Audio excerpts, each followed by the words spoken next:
In the book, I'm looking at page 903, Southeast Asia. The one thing I want you to get from this is that Southeast Asians cannot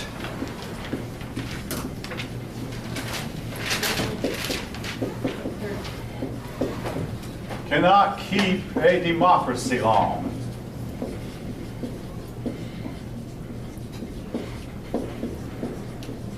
Now, right after World War II, these people were given their independence like everybody else was. In the case of the Vietnamese, they had to fight for it. First against the French, and then, I regret to say, against the Americans. But other countries achieved their independence when the Dutch gave up Indonesia. The United States gave up the Philippines peacefully. And one after another, and most of these countries were admirers of the West, and they set up constitutions that would pattern after Western democracy. And they found out that democracy did not work. And they wound up giving up on their democracy and replacing with a dictatorship. A lot of the dictators have been pretty good dictators. Now, while I'm on the subject, I'm going to jump ahead to this case of Singapore.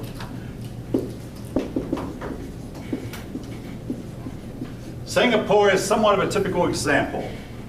They started out with a democracy, and lawlessness got so bad that they had to gang up just to go to the store to buy a loaf of bread, everybody in the household, and get some neighbors around, and that's all. And they had to do it in the daytime because they could not step out at night. There might be a thief or a mugger lurking behind every shadow. It got so bad until a dictator took over named Liu Yan.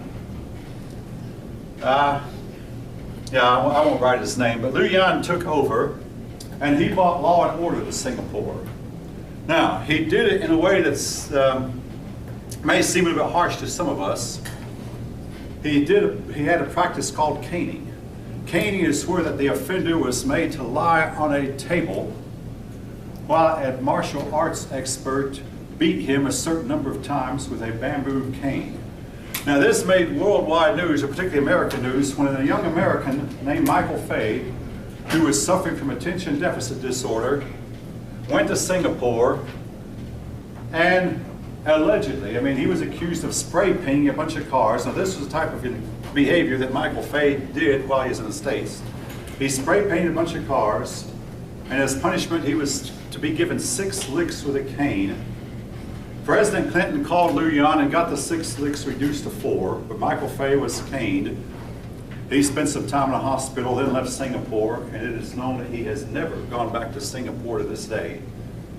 However, he did get in trouble again while he was in the United States. And from what I understand, has not had a very good life. But at least he didn't make trouble in Singapore. Now, I want to hasten to say in defense of Liu Yan, the dictator, his rule was not a reign of terror. The people of Singapore loved it because all of a sudden it became safe even for their women to take a stroll in the parks at night. The bad people either changed their ways or left Singapore, and most of them changed their ways. Now, he killed a few people, but it was not a reign of terror. The persons he killed were persons who, for the most part, deserved to be killed. And the rest of the people of Singapore got the idea that, hey, there's now law and order. That your decent, law-abiding, hard-working Singapore citizen had nothing to fear from Liu Yan. He encouraged them to work, left them alone. The persons who wanted to misbehave, they had a lot to fear. Again, he's one example. The Philippines is another example. The Philippines, they set up a democracy right after the United States gave their independence, and they began to misbehave and engage in all kinds of lawless behavior. Marcos took over, a dictator named Marcos. Again, don't worry about his name.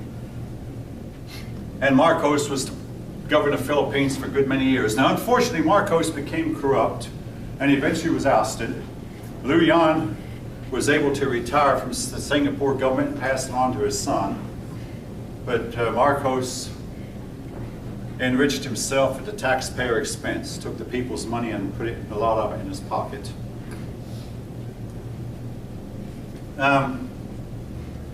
Anyway, one example, again, now, this is something I've never said to a class before, but I'll say it now.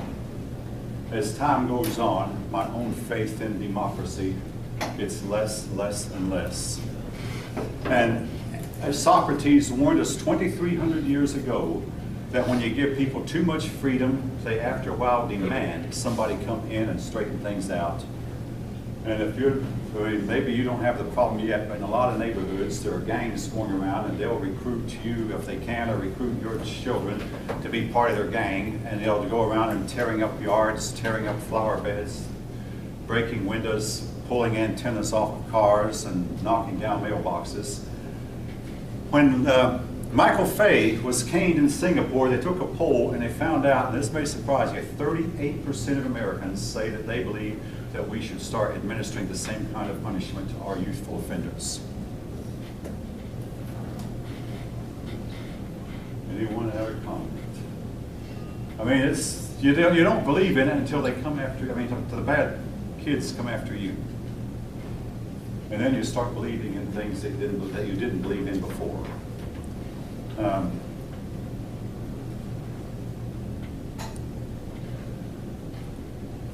right. Anyway, they've tended to have dictatorship. I will start with Indonesia. In the case of Indonesia, the one thing you want to remember about Indonesia, they solved their problem with communism without any help from outside. Essentially, they had a governor or a dictator named Sukarno. Now, don't worry about the name, you'll get mixed up, because the next dictator after Sukarno was Suharto. And how do you keep them apart? Well, I don't know. I mean, but anyway, don't worry about the name. But what I do want you to remember about Indonesia. The people of Indonesia got to fearing that the communists coming in from China were going to take over. A lot of Chinese came down. So the people rose up. Now, this was not done by government. People rose up and killed more than 100,000 suspected communists. And communism was stopped in Indonesia permanently. Now, was it justified? I mean, you can decide for yourself. They knew that if communism took over, it would be very hard to get rid of it. If communism took over, a lot of them might starve to death like they had in Russia and China, and they wouldn't have any incentive to better themselves. And also, Indonesia, the people there tend to be very religious, and this made communism have a difficult time making an inroad.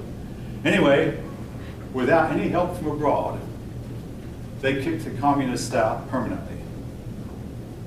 And in the process, they got rid of Sukarno and replaced him with Suharto.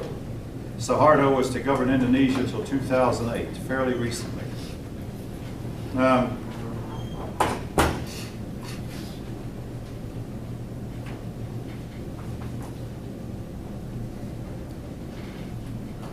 The Muslims have attempted to take over Indonesia.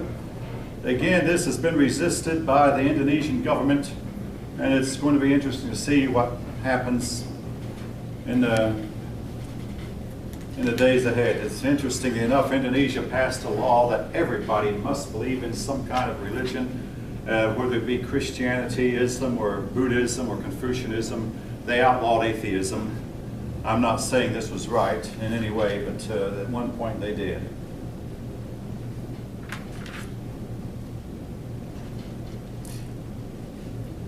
All right. Two countries that are different from the others, Vietnam and Myanmar.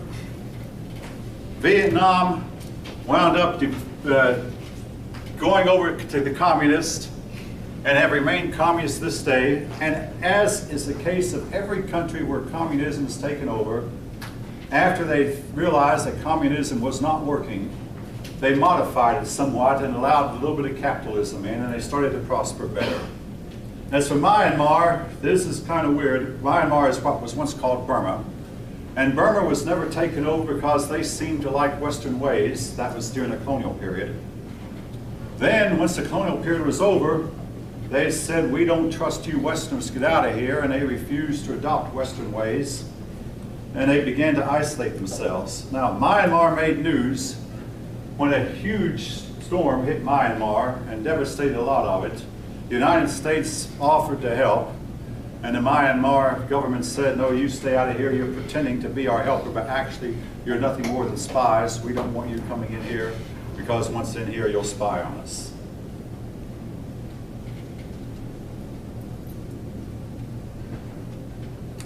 In Myanmar, they have no democracy. All popular vote has been completely silenced. It's totally dictatorship now.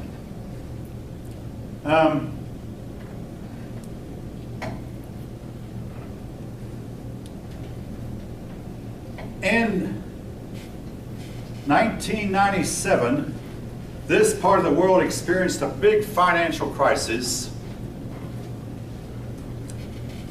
owing to the fact that it was found that their markets, their stock markets, were showing favoritism, was allowing insider trading, and winners who would win windfall profits would sometimes pay part of their wins to the losers to kind of balance things out. And then basically they're making an agreement, hey, I won this trade, so I'm going to pay you part of my winnings. The next time, if you win the next trade, I know you'll pay me.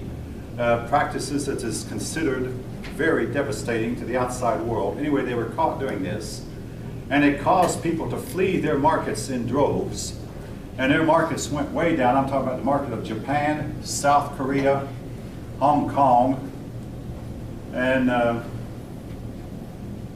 these markets have somewhat recovered by now, but for a while. And the person that benefited most, the part of the country, was the United States market, because a lot of people who left the far eastern markets wound up putting their money in the United States market, and all of a sudden the American stock markets started rising like crazy.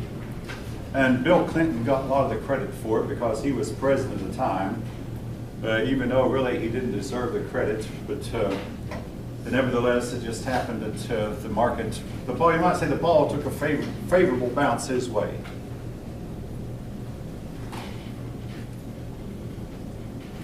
The book talks about backroom deals between politicians and business leaders, to where a politician and business leader get together and politicians say, I'm about to make this certain move and it's going to make our market do thus and so you invest accordingly. And this is illegal in the world trading markets. It's illegal according to international law. And it wound up costing these markets very, very heavily. And so it said that a lot of the Japanese people who saved money would rather put it in a jar, dig a hole and bury it in a jar where it wouldn't earn anything, than invest in their markets because their markets were doing so poorly. Since then, it's done a little bit better.